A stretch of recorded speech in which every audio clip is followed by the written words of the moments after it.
پخش شدن خبر خرید یا تولید مشترک جنگنده میگ فاکس هاوند در ایران. از بررسی داستان خرید فاکس هاوند در دهه 80 تا بررسی خبرهای انتقال فناوری این جنگنده. آیا منابع اخباری که به تازگی حول محور میگ 31 منتشر شده درسته؟ مزیت و ضعف‌های میگ 31 نسبت به سوخو 35 ها چیه؟ با ما همراه باشید.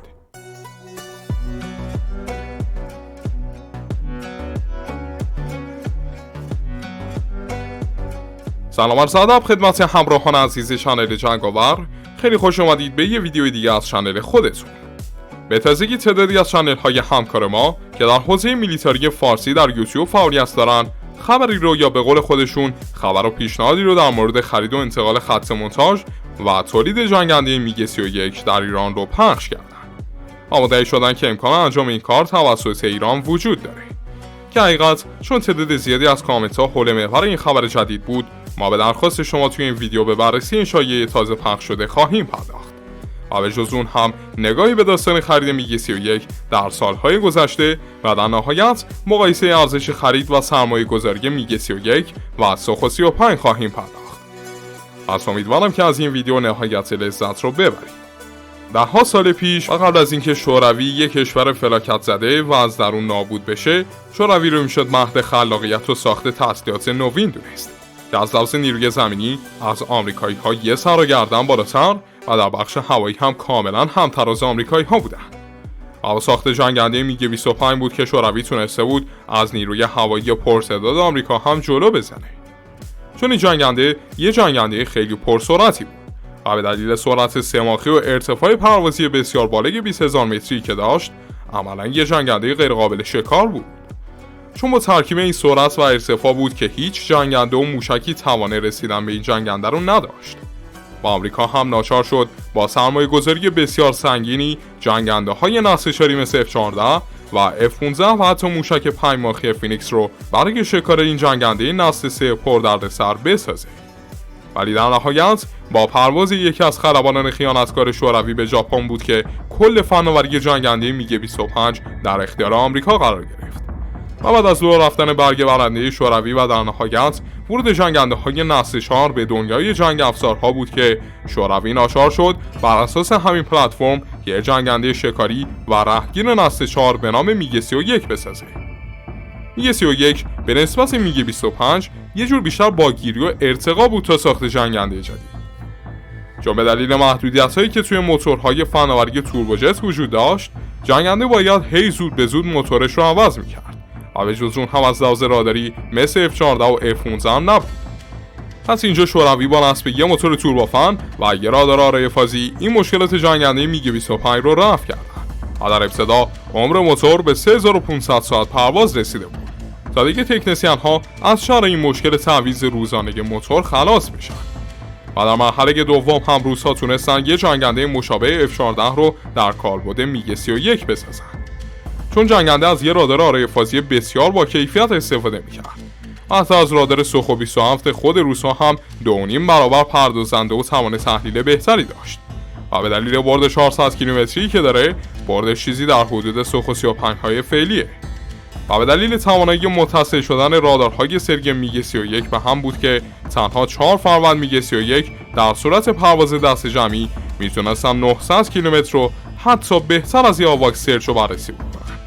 و با ترکیب موشک‌های دوربرد 200 تا 300 کیلومتری که روشون نصب شده بود، در سطح تسلیحات استراتژیک و با محدودیت فروش بالا قرار گرفت که در نهایت هم علیرغم تلاش‌هایی که از سوی کشورهای مختلف صورت گرفت، هیچگاه شوروی حاضر به فروشش نشد، کما اینکه روسیه هم حاضر به همچین کاری نیست. اما خب چه کشورهای خواستار خرید میگ 31 بودن؟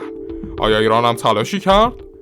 در کل 3 کشور جویای خرید میگ 31 به شکل اساسی بودن، چون به جز بحث ردبندی استراتژیکی که داشت، قیمتش از سوخو 27 ها هم بالاتر بود که یعنی خریدار هم باید پارچیش کلوف می بود، هم جیبش پرپول.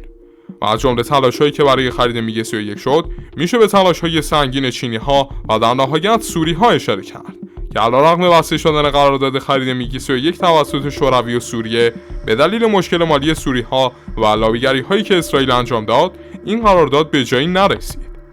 به جز این مسئله هم چندین بار توی محافل میلیتاری فارسی خبرهایی از تلاش ایران برای خرید میگ 31 منتشر شده که مدعی بودن ایران از دهه 80 شمسی به دنبال خرید این جنگنده بوده که برای تایید این جریان باید بگم که این داستان کاملا مشکل داره و به دلایلی که در ادامه بهشون اشاره میکنیم ایران به هیچ وجه تلاشی برای خرید این جنگنده نداشته.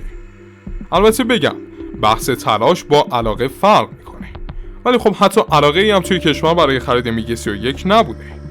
در واقع ایران از خود دهه 70 مثل سایر مشتری‌های وقت جنگنده‌های نسل‌چار روسی به دنبال خرید جنگنده سوخو 27 در شوروی بود که بعد از تلاش‌های شهید ستاری به دلیل کمبود بودجه و شهادت ایشون این جریان کنسل شد و بعدش هم پسر خلافشون یعنی سورنا ستاری هم تلاش‌هایی برای خرید سوخوسی انجام داد که به جایی نرسید. و خب ایرانی که در دهه 70 شمسی نتونسته بود پول خرید سوخو 27 15 تا 20 میلیون دلاری رو جور بکنه، اصلا حتی فرصت فکر کردن به یه جنگنده 40 میلیون دلاری به نام میگ 31 رو نداشت. و علیرغم تست‌ها و بازدیدهایی که شده به هیچ وجه ایران تلاشی برای خرید این جنگنده نداشته که در ادامه به خبرهای جدیدی که حول محور این جنگنده پخش شده هم خواهیم پرداخت.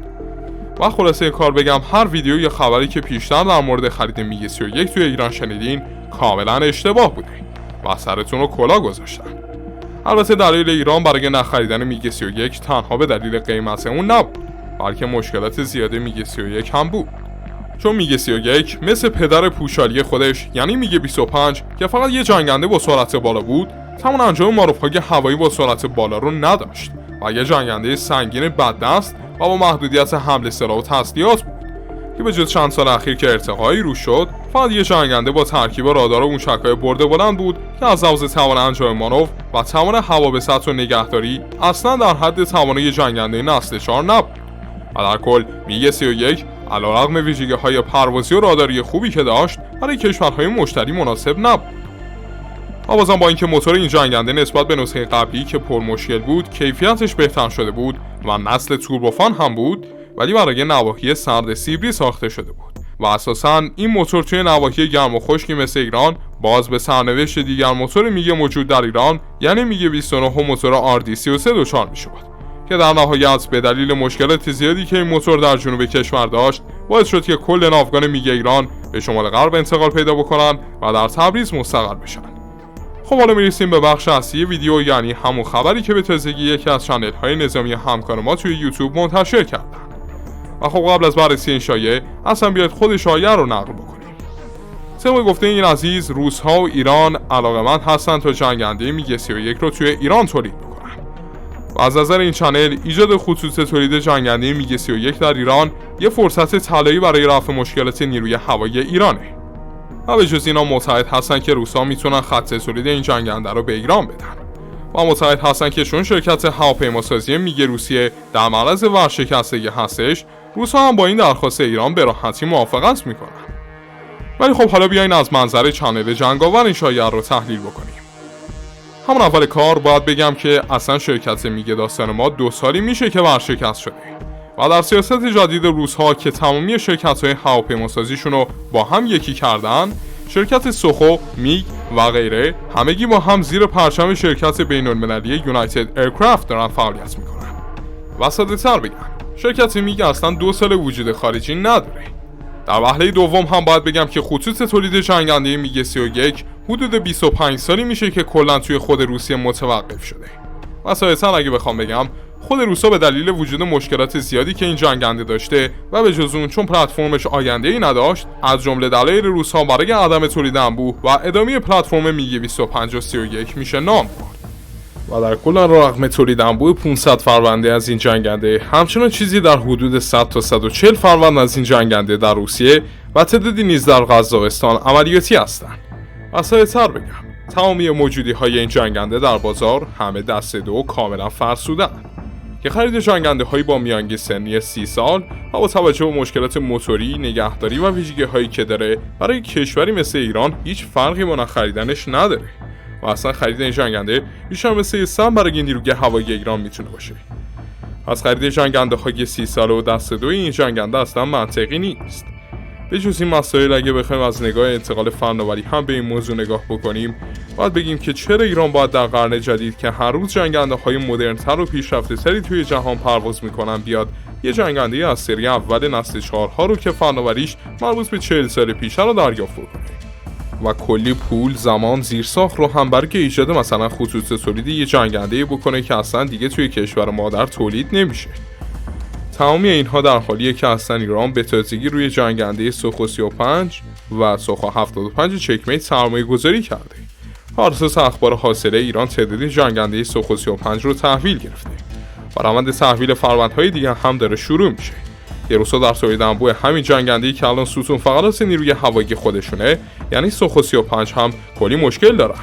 یعنی این بنده خداها هر چقدر دارن زحمت میکشن اومدن کل شرکت‌های هوایی خودشون رو یکی کردن تا ظرفیت این تولید خودشون رو زیاد بکنن که باز هم نتونستن خصوص تولید کل جنگنده‌های خودشون رو بالای 40 فروند جنگنده در سال بکنن، در حالی که F-35 سری 150 و در آینده در تعداد 270 فروندی قراره تولید بشه. باز هم به جز اینا چرا ایران باید وقتی اومده طبق خبرها 10 میلیارد دلار رو روی جنگنده نسل 5 سرمایه گذاری کرده تا جزو شرکای اصلیش بشه بیاد روی جنگنده میگ 31 که هیچ آینده یا بهتر بگم هیچ فایده‌ای همین الانش هم نداره چند میلیارد دلار سرمایه گذاری بکنه؟ حتی اگه تمامی سناریوها و دلایلی که آوردیم رو بذاریم کنار، باید بگم که با وجود حضور میگ 31 توی هوافضای روسیه باز هم تمام فشار دفاع هوایی کل نیروی هوایی روسیه روی دوش سوخو 35 هاست و دلیل اصلی افزایش تولید انبوه سوخو 35 ها هم همین مسئله کارایی بهتر سوخو 35 وگرنه اگه میگ 31 توی جنگ‌های نوین خوب بود ازش بیشتر توی جنگ استفاده میشد و بیشترین و مهمترین عملکرد کل میگ 31 های روسی در جنگ اوکراین شلیک موشک 10 ماخی کینجال بوده که همونجوری که گفتم حدود 8 سال پیش روی جنگنده نصب شده. و باز هم به جز این همه دلایلی که آوردیم اصلا خود روسیه به دنبال جایگزینی و بازنشسته کردن ناوگان میگ 31 خودش به دلیل کمبود قطعاته. بعد روسیه به خط تولید قطعات میگ 31 رو دوباره فقط واسه ایران ایجاد بکنه، وقتی که خودش حسابی به جنگنده‌های سری سوخو 35 و 57 نیاز داره و کل سرمایه‌گذاری خودش رو هم روی همین پلتفرم ارزشمند فلانکر انجام داده. و در کل و در جمع‌بندی ویدیوی امروز باید بگم که هیچگاه بحثی از خرید و یا انتقال فناوری جنگنده‌های سری میگ 31 به ایران نبوده و نیست. به جز بحث نداشتن صرفه اقتصادی عملیاتی، حتی اگه این جنگنده رو به ایران هدیه هم بدن هم نیروی هوایی ما قبولش نمی‌کنه. و متاسفانه تمامی ویدیوهای تازه منتشر شده در یوتیوب فارسی خود محور این خبر کاملا اشتباهه و متاسفانه نویسنده این موضوع حتی جزئی ترین اطلاعات لازمه رو در مورد این مسائل نداشت. خیلی ممنونم که همراه ما بودید دوستان. بسیار سپاسگزار میشیم که چنل ما رو داخل یوتیوب و تلگرام دنبال کنید تا از اخبار و ویدیوهای نظامی جدیدتر مطلع بشید. تا از مسائل دیگه خدا یار و نگهدار.